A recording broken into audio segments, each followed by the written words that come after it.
What does a self-centered life look like? High school, college, get married, kids, strike it rich, have a nice car, put your kids in private school. Even though it's benefiting them, and I'm sure it's good for them, but it's still causing the glory and whatever to go back to you. An aspect of being self-centered is depending on self and abilities, and I think that's what we see. Our perspective is going to be so diluted. It's not going to be the full picture. And even when we've been forgiven from our sins and things, we still need the fact that Christ has forgiven us and that we can accept that reality.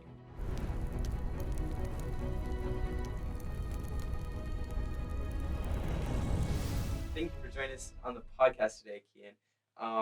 So you are a student, right? You're in the mission track. You are a student pilot, and you're taking your check ride tomorrow. Hopefully, yeah. Yeah. The rest of it. Yeah, the rest of it, yeah.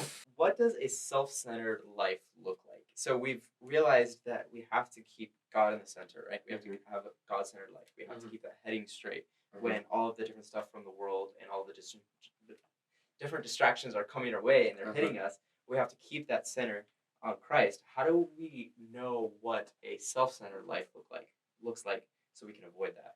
What we have control over is how we react to the world around us. We have choice. Okay, we have will, and and God gives us that, right? Because He's not a controlling God.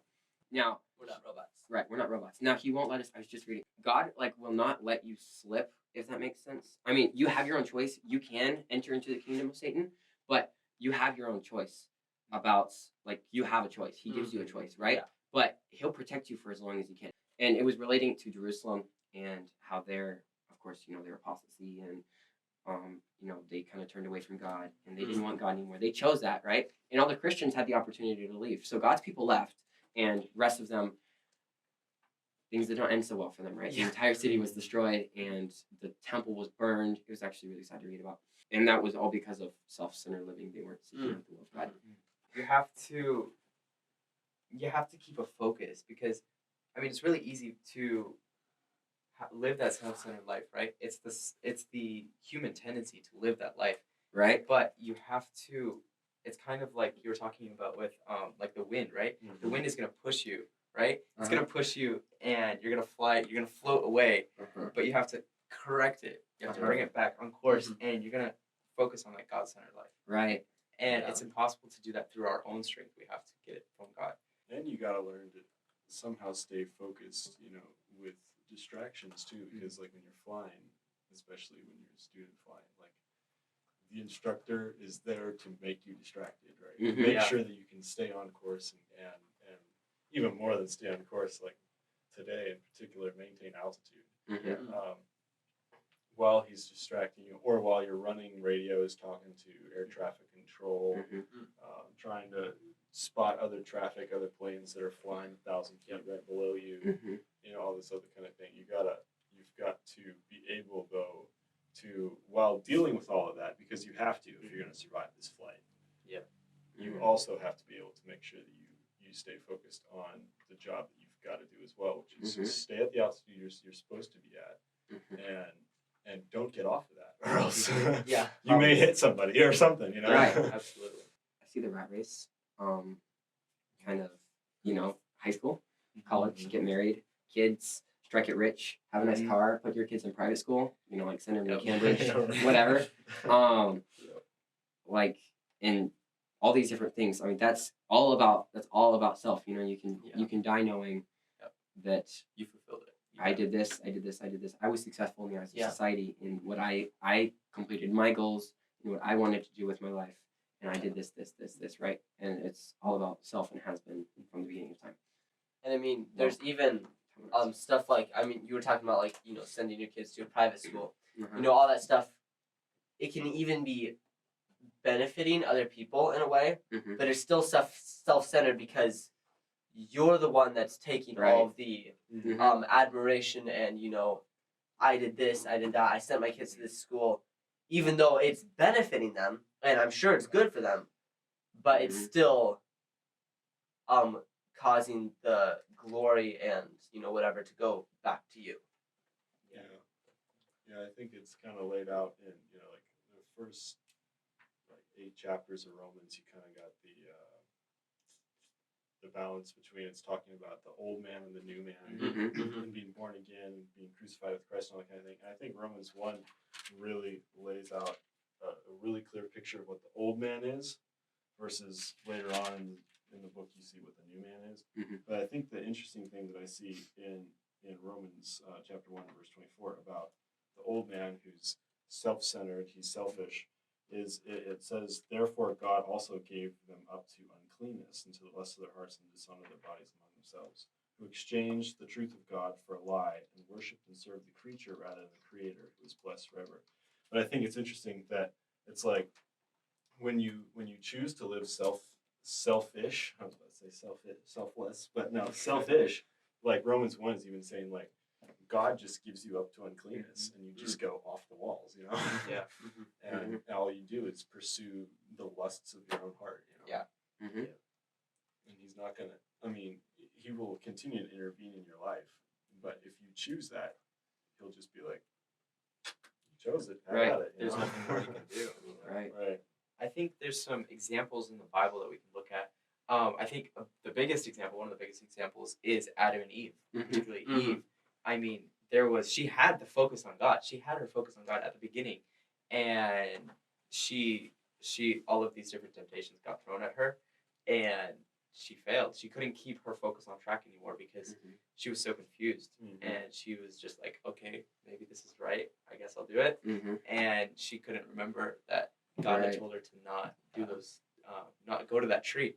And it ultimately ended up in horrible. We see all the problems and the effects of it today. And isn't that what Adam kind of did too? Because I mean, he chose to take the fruit because he wanted to keep her. Right. Very much so. He chose to worship the creature rather than the creator. Yeah, exactly. And then on top of that, they tried to justify themselves when God asked them what they did. They're like,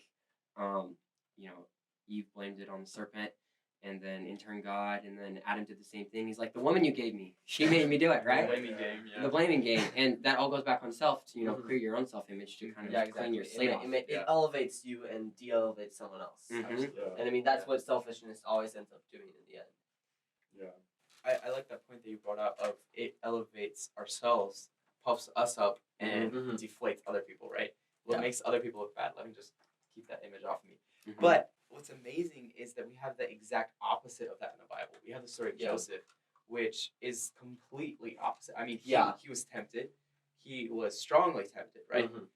I don't know, I might have this wrong, but like it sounds like in the Bible that I was reading it recently that it sounds like it was an ongoing thing. Like it wasn't just one time that it happened. Yeah, that's kind of the impression I got too. It built up to that, and he was able to keep his focus straight. He could keep his eyes on that goal, that compass heading, right?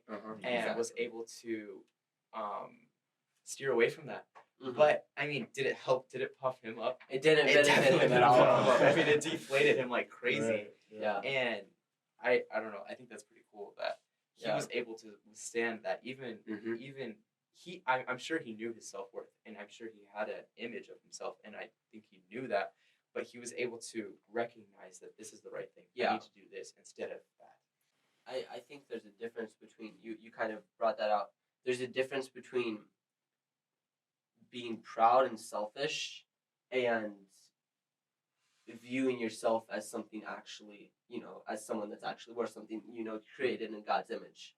And so there is a difference, and it's a pretty big difference, because when you see your worth in God, you see your worth, you see that you are, worth something, and you can even see, you can see your accomplishments, but you point it to God, not to yourself. Absolutely. Right. That's the difference. It's seen through what God has done in your life. It's Exactly. seen through that experience that you've had with God, and that's how you can find the worth. Because ultimately, we are not of worth. We're not anything spectacular. Right. We've sinned. We've all fallen short of the glory of God. We're not worth anything. But because of what God has done for us and His experience in our lives, we can see that Christ, the creator of us, He came down to die for us, and we must be of worth because He did that, and His price is paid. It's amazing. Yeah, it kind of makes me think of the prodigal son story that we're talking about, self-worth and identity and whatnot. And that's, I think that's kind of the problem we see with the prodigal son is, he chooses to quit identifying, right, as his father's son. I mean, he identifies it as that to get rich, but once he's got that, he's totally identifying, I guess you could say, autonomously, right? And even when he lives for self and he burns through all his money or whatever, and even when he comes back to his father, he's still not identifying as his father's son, and so he's living under this like intense pressure and just in a horrible state of mind, where he's saying to his father, just let me be like a hired servant, let me be like, let me not be your son in your household, let me be your servant. And so his state of mind is still like servant, but when his father says, boy, you're my son, right? Yeah. Then he can choose to live with an identity that's focused in the father, and he doesn't have to live life like he was living, which has destroyed his life. And so when he changes his focus to focusing on living, identifying as his father's son, then he can actually live life to the fullest. And it's the same for us. If we're not living, identifying as our father's sons, then we can't live life to the fullest. And the life that we will choose to live will actually be destructive, and will actually end us up, as Romans would say, as slaves, right? Where we come to God identifying as slaves, and he's like, no. I don't call you servants anymore. I choose to call you friends, in John 15. And so when we choose to switch that identity, I think that's when we can live a selfless life. As humans, I mean, from the beginning of time, we talked about this with Adam and Eve. Their natural tendency was to pin it on someone else. She did it. It wasn't my fault, or it was the serpent's fault, or whatever, right? And that's always been that's why people, do a lot of the things that they do. Like we talked about the rat race. And the thing that like the bullet that popped out to me is like an aspect of being self-centered is depending on self and abilities. And I think that's what we see with Adam and Eve, right? Eve's like, oh, this will make me like God, right? My ability is, I can pick and eat. Like, boom, then I'm God. And we see that the prodigal son too, right? My ability to get rich and live it up and do whatever I want. Exactly. Right. And I mean, even I guess his own ability to even go to his father and everything, but he's depending on his own wits to be able to get in favor with his father, which I think is kind of like what you're talking about. It's like, I realize I got this need to somehow survive, and so eventually I find God. And that's what's going on with him, is he's like, man, I'm gonna die if I stay back here as a slave to some pig owner. But if I go and like pull this swift maneuver and be like, hey, Dad, can I be your servant? Then I can survive. Right. And so he's still depending on his own abilities to get right with God. Right. But it's when God says, or the Father says, no, I don't need you to be my servant. I'm not asking you to be my slave. I'm calling you son. I'm calling you friend. Yeah. And when God says, no, this is how we're going to do it. Not depending on your ability to get you what you want, but my ability to give it to you in a way that you would never think of. Right. Right. That's perfect. Like, the thought of legalism, like attaining salvation, by yourself, and kind of coming to the Father, but not coming to the Father. You're like, I'm like not sinning, so I must be good, right? And or whatever, or you're trying to achieve perfection. Or I can work myself out of sin. Right. Right. Like, I can just say no to it and just stop. Which doesn't work. It does sometimes to a degree, but it never solves the problem. But here's the thing: is when you do that, we were just talking about this in health class. When you do that, if you can overcome something by yourself, that's great and all. But here's the thing: is what it ends in is pride, because self-centeredness. Because my you're like, abilities. I overcame this, right? I overcame this. I didn't need God to do that. And pride is so dangerous. What it does to a person, because when you're so prideful, you're so blind to your need. You're blind. You're like, I can do this myself. I can win salvation through my works. I can, all these different things, right? and you think that you don't need God when you're wrong. You really do. Yeah, when you really do, and that's what those people.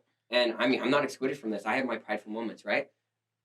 When pride, overtakes us, right? Mm-hmm. Or when we give in to pride, that's when you need Him the most, because you need to recognize that, Right. and you don't recognize that, right? Not recognizing your need is so dangerous. Mm-hmm.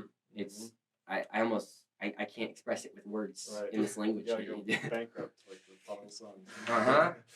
And I think that's the fact, kind of like what you were talking about. We have to see our reality in heaven's eyes. We can't see it in our own eyes. Yeah, perspective change, like you were saying. Because our perspective is going to be so diluted. It's not going to be the full picture. And even when we've been forgiven from our sins and things, we still need the fact that Christ has forgiven us and that we can accept that reality.